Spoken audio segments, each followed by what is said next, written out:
Midnight air trembles as clothes, boxes, and personal belongings cascade from the second-floor window like a storm made of memories. The once quiet suburban street is now a stage of chaos, lit only by the harsh orange glow of the porch lights. Daniel Reed stands motionless on the lawn, unable to fully understand how his life unraveled in just minutes. He doesn't shout, doesn't run, doesn't beg. He simply watches his life scatter across the wet grass. Every falling item represents years of sacrifice and love that apparently meant nothing. His wife, Madison, leans halfway out the window, her face twisted with rage and betrayal. She throws another handful of shirts as if she's trying to erase him from the house and from their lives. Her voice cuts through the night, but Daniel barely hears it. The noise inside his heart is louder. Brielle, Madison's younger sister, stands across the driveway with her phone raised high, live streaming every second with sick excitement. She laughs loudly, narrating the drama to her audience like it's a reality show rather than the destruction of a marriage. Comments flood in: heart emojis, fire emojis, laughing emojis, words like loser, cry more, and she's too good for you. The echo of online humiliation stings more than the cold air biting Daniel's skin. Neighbors peek from behind curtains, some recording as well, thrilled to have entertainment in the middle of the night. Daniel isn't angry. He's numb, detached from the circus happening around him. His silence only makes Brielle laugh harder as she zooms on his face, waiting for him to break down on camera. Because pain is what the internet pays attention to most, Madison appears again, not crying, not heartbroken, but euphoric. She screams from a window as champagne sprays behind her, celebrating with Brielle, as though they've won something monumental. You used US for years, now you can suffer. We're rich. We don't need you, she shouts, and at that exact moment a crumpled lottery ticket lands softly on Daniel's chest. His hand closes around it automatically, and the celebration behind him grows louder. Music, laughter, arrogance, everything drowning him out. Daniel looks up one last time, not with anger, but with a heavy acceptance that he was never truly loved here. Nobody hears him whisper through the chaos, "You never check the owner's name." No cameras catch that moment. No live stream audience reacts. Daniel simply turns and walks away, quiet, calm, not defeated, just done. Tonight is an ending. Soon, it will also be a beginning point 7 years ago. Daniel Reed's life was simple but full of promise. A dedicated auto mechanic, he spent long hours fixing cars, dreaming quietly of someday going back to college and building a better future. One rainy evening, he met Madison, a captivating woman with an easy smile and eyes that carried invisible scars. She was struggling financially, emotionally raw, and seeking a place to rest, and Daniel, naturally compassionate, offered shelter. Alongside her came Brielle, Madison's younger sister, who moved into the guest room under the pretense of temporary support. At first, the arrangement seemed mutually beneficial. Daniel provided a roof, and they shared life's small burdens. But gradually, their stay stretched from temporary to permanent. Madison began quitting jobs for mental health, while Brielle lingered longer than expected. What was meant to be a short act of kindness slowly consumed Daniel's life, yet he never questioned it. He believed in helping family, no matter the cost. Over the years, Daniel's generosity became the foundation of a one-sided household. He worked overtime, juggling demanding shifts at the garage while covering all bills, rent, utilities, and groceries. His own ambitions quietly faded. College applications abandoned, social life evaporated, personal time non-existent. Madison, meanwhile, grew increasingly entitled, framing Daniel's devotion as obligation. "You're supposed to take care of us," she often said, voice dripping with expectation rather than gratitude. Every conversation felt like critique. Compliments were rare, hugs non-existent. Brielle's presence in the guest room extended indefinitely, her behavior playful but manipulative, feeding Madison's sense of dominance. Daniel's world became invisible to the women he loved. A background figure, a silent provider, a walking wallet. Despite this emotional erosion, Daniel clung to belief that family sticks together, that loyalty and compassion were worth the personal cost, even as resentment quietly built beneath his calm exterior. preparing for an eventual reckoning. A hidden habit of Daniel's would later become the pivot of destiny. For years, he bought lottery tickets, quietly nurturing a secret hope that one day luck might change his life. Yet there was a subtle, overlooked detail. Every ticket was purchased under his legal name, not Madison's. He never shared this fact, never showed them the tickets, never let them touch his small, private dream. This secrecy was unremarkable at first, a simple preference, but would later ignite shock and betrayal when the revelation came. Meanwhile, Daniel continued his daily grind, quietly enduring Madison's criticisms and entitlement, all while maintaining the facade of stability. To outsiders, it appeared he was a man quietly consumed by generosity. To insiders, he was a man whose personal dreams were deferred, whose self-worth had been eroded. Yet beneath the surface, a subtle strength remained, the quiet patience that would allow him to rise above the chaos. It began as an ordinary morning. Sunlight spilling across the kitchen counter, the smell of coffee brewing, and the mundane rhythm of a life built on quiet sacrifice. That calm shattered in an instant with ear-splitting screams from the living room. Daniel turned toward the chaos, heart-sinking. There they were, Madison and Betrayal, spinning and stomping across the carpet like wild children, eyes glittering with unrestrained triumph. $85 million. We won. We're finally free. Madison yelled, clutching the lottery ticket like a trophy. The room smelled of spilled champagne, paper confetti, and madness. Daniel's body stiffened as he watched the women he once trusted celebrate with feral joy. The years of shared home, shared life, and his quiet labor all seemed meaningless in their eyes. Their voices rang not with gratitude but with vindication, an almost cruel delight in announcing a future they claimed as theirs alone. The shock deepened when Madison coldly explained that Daniel had no share in the jackpot. "You only bought the ticket because we told you to," she sneered, eyes gleaming with entitlement. "We suffered living here. We deserve compensation." Every word stabbed like a knife, dismantling years of loyalty, love, and quiet sacrifice. Betrayal laughed, echoing her sister's cruelty, as if rehearsed lines in a long concocted performance. Daniel's chest tightened, but he remained still, silent, watching the women who had once been his family redefine reality with a single announcement. The enormity of the betrayal was overwhelming.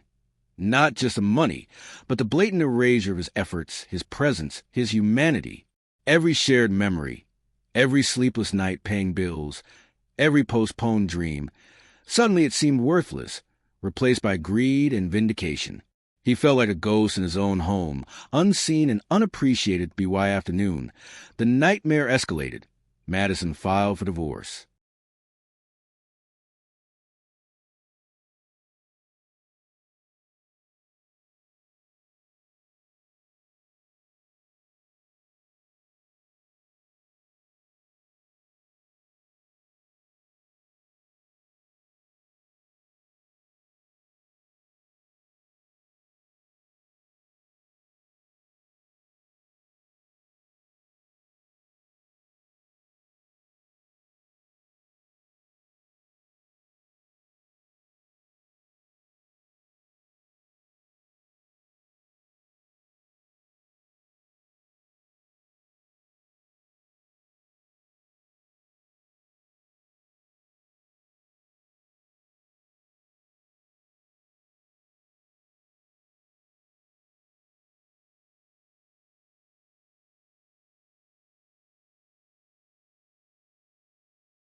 The walls echoed with calm rather than chaos. The garden outside flourished quietly, a reflection of his restored balance. Gone were the nights of silent resentment, of sleeping on couches, or enduring entitlement disguised as family. In this new chapter, Daniel could finally focus on himself, rebuild what had been eroded, and reclaim the dignity that had been denied. His life became deliberate and intentional, a reflection of his hard-earned patience. Each decision, from the furniture he chose to quiet morning routines, was a testament to the power of calm, thoughtful agency, and the satisfaction of finally prioritizing his own well-being. That Daniel's empowerment extended beyond personal restoration. He founded a charitable organization dedicated to helping men trapped in toxic marriages or financial exploitation, channeling his own experience into guidance, legal support, and emotional counseling. The foundation grew steadily, a symbol of resilience and justice, impacting lives quietly but meaningfully. Meanwhile, he returned to college to complete his engineering degree, reclaiming ambitions he had shelved for years. His energy, once depleted by manipulation and betrayal, now radiated focus and confidence.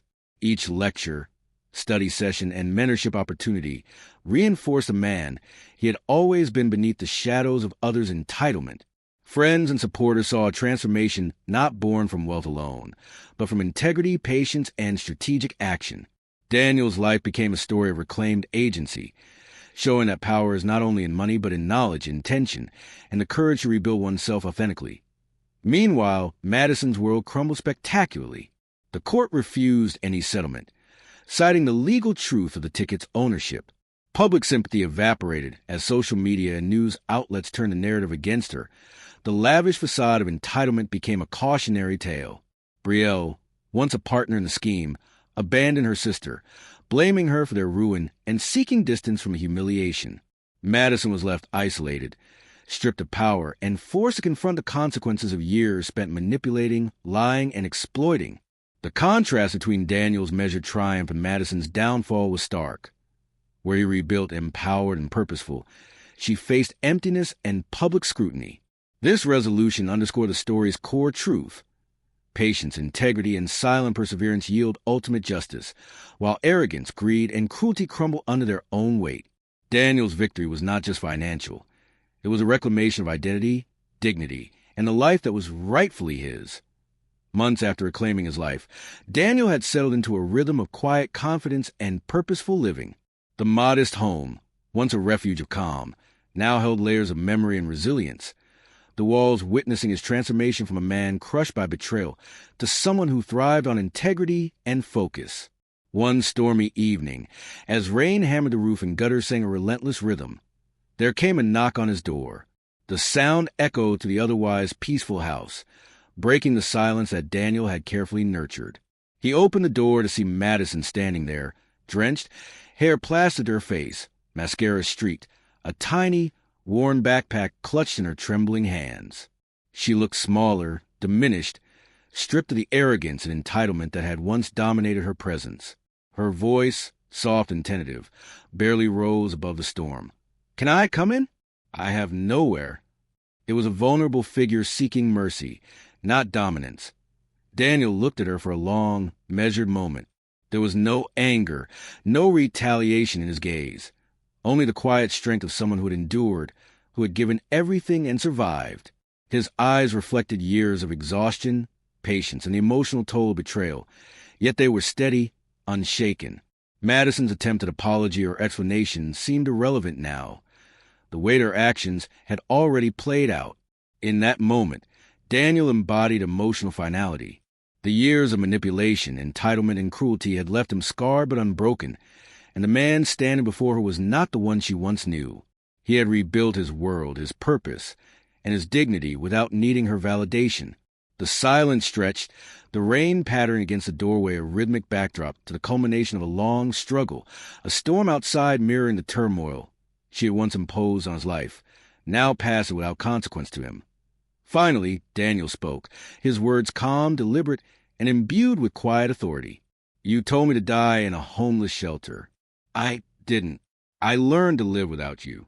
The statement carried the weight of 7 years of sacrifice, betrayal, and endurance, a concise summation of his journey. There was no vindictiveness, No triumphalism, only the serene declaration of a life reclaimed. He gently closed the door, leaving Madison standing in the rain, powerless, exposed, and utterly diminished. The camera of imagination lingers on Daniel's calm silhouette against the warm interior of his home, the storm outside receding as metaphorical closure settles. The final scene is not loud or chaotic.